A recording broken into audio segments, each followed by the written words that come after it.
Hello les amis, j'espère que vous allez bien. Bienvenue sur ma chaîne où je raconte des histoires de meurtre et mystères.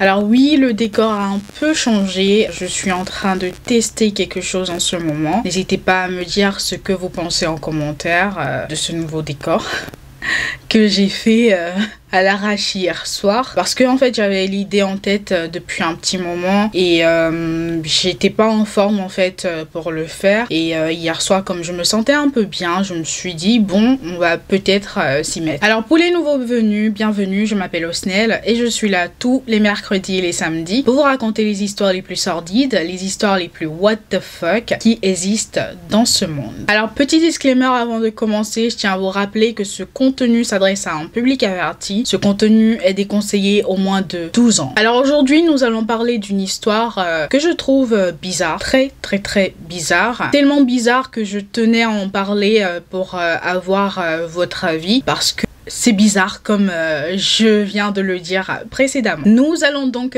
parler de la mort de Roda Atif. Alors si vous avez accès à internet depuis 2015, ce que j'espère que c'était le cas, vous avez certainement vu passer la photo de cette jeune femme quelque part sur n'importe quel réseau social, que ce soit sur Instagram, Facebook, etc. La jeune femme sur cette photo s'appelait Roda Atif et elle est née le 11 mai 1996 aux Maldives. Elle était la fille de Mohamed Atif et Aminat Rimat. J'espère que je le dis bien. Je vais vous écrire les noms de ses parents du coup. Enfin, je pense que Mohamed Atif, voilà. je n'ai pas fait d'erreur, vous avez compris. Mais je vais noter le nom de sa mère pour ceux qui se demandent si je ne fais pas d'erreur, je pense. Je sais pas si je fais d'erreur. Donc je vais vous mettre le nom de sa maman. Roda a un petit frère du nom de Ryan Atif et on en sait très peu dans le contexte dans lequel ils ont grandi. On en sait très peu sur leur enfance. Alors Roda fait sa première apparition publique à 14 ans lorsqu'elle participe à une campagne en faveur de l'environnement à la télé. Mais le destin de Roda sera finalement scellé comme celui d'une star en quelque sorte, lorsque un photographe très connu maldivien publie un shooting photo qu'il avait réalisé avec cette jeune fille. Et comme vous pouvez le voir, je vais vous mettre une photo de Roda. Roda était magnifique. Je n'ai même pas les mots pour décrire sa beauté, ses yeux, ses traits de visage. C'est comme si elle avait été modelée à la perfection. Je sais pas si Dieu existe, mais tu crées des êtres humains comme ça et puis il y a... Qu'est-ce que j'ai fait, hein? En 2016, Roda est sélectionnée pour participer à un shooting photo pour Vogue Inde. Et là, encore une fois, le monde entier découvre la beauté de cette jeune femme que je qualifie encore une fois de magnifique. Suite à la publication de cette couverture de Vogue Inde, Roda commence à obtenir des contrats de mannequinat un peu partout, à gauche, à droite. Mais la jeune fille était claire avec tout le monde dès le début. Elle a fait comprendre que ce milieu-là n'était pas celui qu'elle voulait en quelque sorte pour son futur. Elle voulait être médecin comme son papa et elle faisait même des études de médecine dans une fac au Bangladesh. Alors qu'elle ne fut pas la surprise du monde entier quand on apprend que Roda a été retrouvée morte dans sa chambre d'étudiante le 29 mars 2017. Après sa mort, la première chose bizarre dans l'histoire était que sa fac de médecine avait effectué une autopsie sur la jeune fille sans avoir obtenu au préalable l'accord des parents. Alors la conclusion de l'autopsie était tout simplement que Roda s'est suicidée. Alors une enquête aura quand même lieu suite à la pression de la famille. Cette enquête avait été effectuée par la police bangladaise en collaboration avec une délégation de la police de Maldives en quelque sorte. Donc la raison pour laquelle la famille de Roda faisait pression pour qu'il y ait une enquête, c'était au tout début parce que quelque temps avant sa mort, Roda avait été menacée par un individu qui voulait que la jeune femme s'habille en tenue islamique.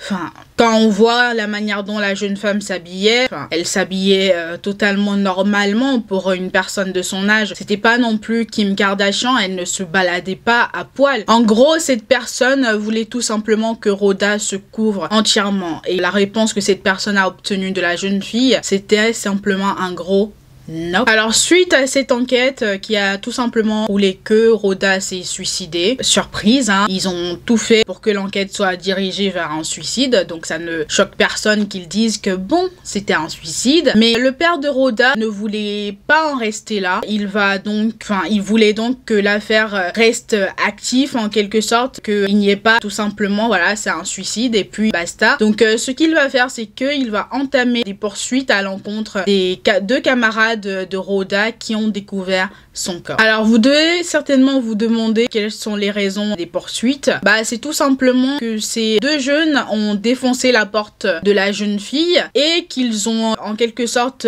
ils ont mess avec la scène de crime. Donc j'arrive pas à le dire en français, donc je le dis en anglais. Ils ont mess avec la scène de crime, tout simplement déjà en descendant la victime qu'ils auraient retrouvée pendue. Personnellement, je comprends le père de Rhoda, hein. Déjà il ne voulait pas que l'affaire soit oubliée, et d'autre part, si je n'ai pas des nouvelles de mon ami, je ne fracasse pas sa porte. Je vais chercher des responsables de la fac pour que des gens qui ont la clé, tout simplement un double de clé, pour qu'ils ouvrent en fait et qu'ils vérifient. Surtout des étudiants en médecine peuvent déterminer si quelqu'un est décédé tout simplement en touchant son poignet. Donc je ne comprends pas le fait de mess avec la scène de crime en décrochant le corps de la victime. Ça n'a aucun sens. Le problème, c'est que dû au fait que l'autopsie a déterminé que la mort de Rhoda c'était un suicide, les poursuites seront classées sans suite. C'est ainsi que le 24 avril 2017, le père de Rhoda va demander que son corps soit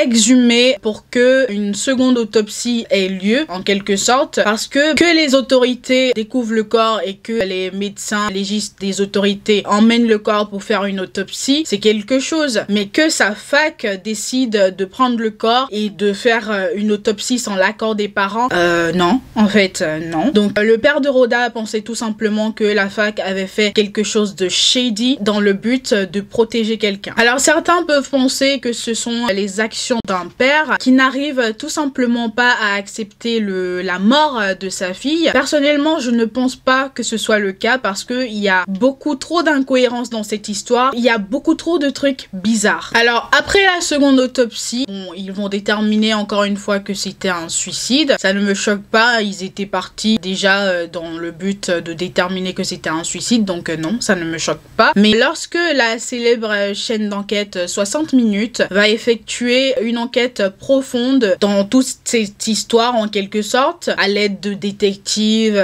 et d'anciens policiers, ils vont réussir à déterminer qu'il y a implication d'actes criminels à un niveau donné dans la mort de Rhoda. Alors pour moi déjà cette enquête est à peu près crédible parce que ça a été effectué par des détectives professionnels mais aussi par d'anciens policiers, donc pour moi c'est à peu près crédible. D'un autre côté, pour moi ce que je trouve très bizarre dans cette affaire, c'est que ils ont raconté que Rhoda s'est pendue avec le ventilateur de plafond. Alors déjà que ce soit un ventilateur en plastique ou en fer comme je dirais, si une personne d'un peu moins de 50 kg se pendait à l'aide d'un ventilateur de plafond, déjà il y aura des traces, mais surtout il y aura une pente qui sera formée tout simplement due au poids de cette personne. On a tous fait de la physique chimie au lycée en quelque sorte, donc vous devez comprendre ce que je veux dire. En fait il n'y avait aucune trace.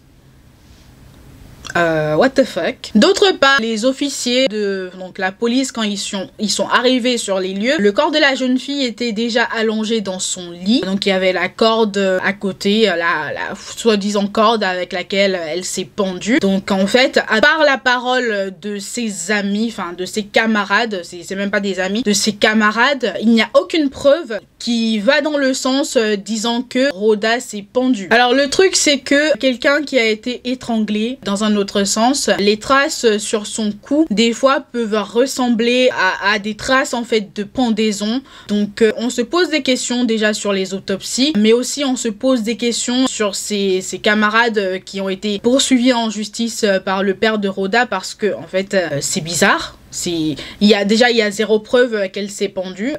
C'est pas qu'il y a zéro preuve qu'elle s'est pendue. On sait qu'elle ne s'est pas pendue avec ce ventilateur de plafond, parce que il y a aucune trace.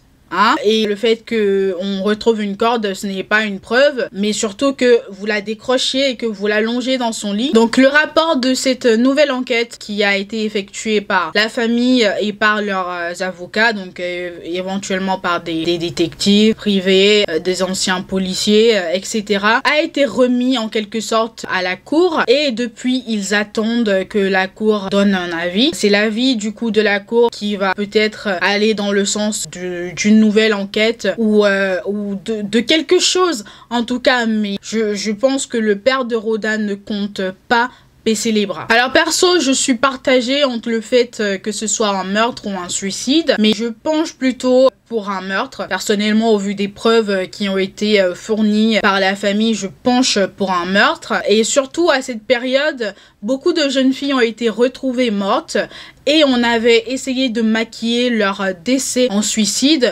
Donc c'est encore quelque chose en fait de très bizarre, du coup, qu'on peut relier à cette affaire. Alors je ne sais pas ce que vous pensez de cette affaire, n'hésitez pas à me le dire en commentaire. On se retrouve une prochaine fois pour une nouvelle histoire. En attendant, je vous souhaite une bonne journée. Portez-vous bien et faites de bons choix. Bye guys.